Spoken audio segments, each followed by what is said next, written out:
Bonjour à nouveau, suggestion cinéphile de l'Odyssée numéro 10.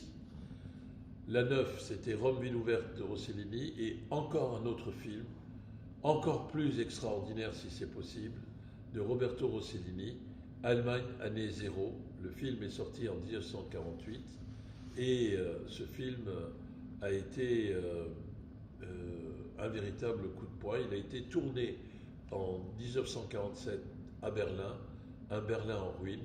L'histoire, je ne vais pas vous la raconter, mais c'est l'histoire d'une famille qui vit dans un logement insalubre, dans des ruines, en quelque sorte, à Berlin. Un père malade, son fils qui se cache parce qu'il était dans la Waffen-SS, sa fille qui est entraîneuse dans un cabaret pour soldats alliés, et son petit-fils qui a à peu près 10 ou 11 ans et qui est celui qui se livre à toutes les débrouillardises pour participer et alimenter la survie de cette cellule familiale pulvérisée par la tragédie de la guerre et la fin de la guerre. Allemagne année zéro, ce n'est pas d'abord le zéro à partir duquel commence quelque chose, c'est surtout le zéro dans lequel aboutit un effondrement lié à une rupture totale. Et cet effondrement, c'est évidemment l'effondrement du nazisme et de son système de déni, de refus de tout respect de la dignité humaine. Au fond, l'Allemagne nazie, et c'est ça la réflexion ou le témoignage de Rossellini, a entraîné l'humanité dans les plus noires profondeurs dont l'homme est capable, dans la plus grande des inhumanités dont l'homme est porteur. Quand je dis l'homme, c'est l'homme et la femme, bien sûr, l'être humain. Ce petit Edmund, c'est le garçon qui est présent, il dédie l'histoire de ce film à la mémoire de son propre fils, Roberto Rossellini, qu'il avait envoyé en Espagne et qui était mort, je crois, du choléra à l'âge de 12 ans. Une enfance meurtrie, mutilée, rendue impossible par la guerre. Et dans ce film, il y a une espèce d'observation lucide, extraordinaire, de toutes les caractéristiques de la déchéance de la dignité humaine, de la déchéance qui fait que l'homme devient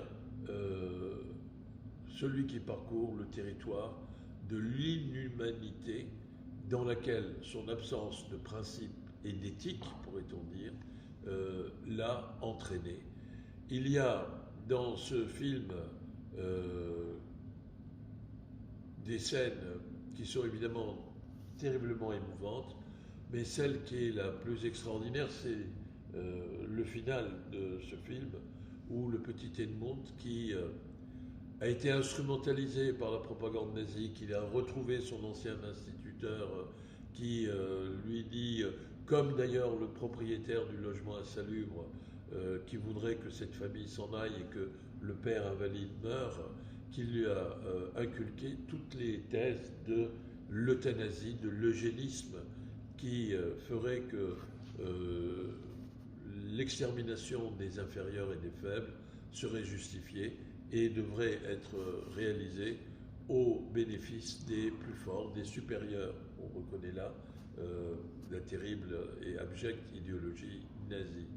Et ce petit enfant, les enfants, ils prennent littéralement les choses au mot, les propos qu'on leur tient. Eh bien, il va finir par empoisonner son père. Et évidemment, au moment où le cercueil de son père est emporté par les pompes funèbres, lui, il joue dans les ruines de l'immeuble qui est juste en face. Et à un moment donné, bien sûr avec la musique de Renzo Rossellini, qui est le frère d'ailleurs de Roberto, eh bien, mais on est dans un moment de grâce du cinéma muet. Cet enfant joue, saute, d'un mur à l'autre, fait des glissades. Et en réalité, ces mouvements ne sont que l'expression du désarroi, de la souffrance infinie dans laquelle il est, parce qu'il lui reste un vestige d'éthique et qu'il se rend compte que ce qu'il a fait, eh bien, ce n'était pas bien.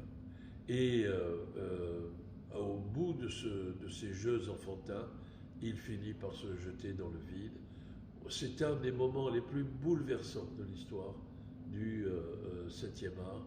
C'est un film à voir parce que il ne fait même pas un message. Il nous montre tout simplement Rossellini avec ce film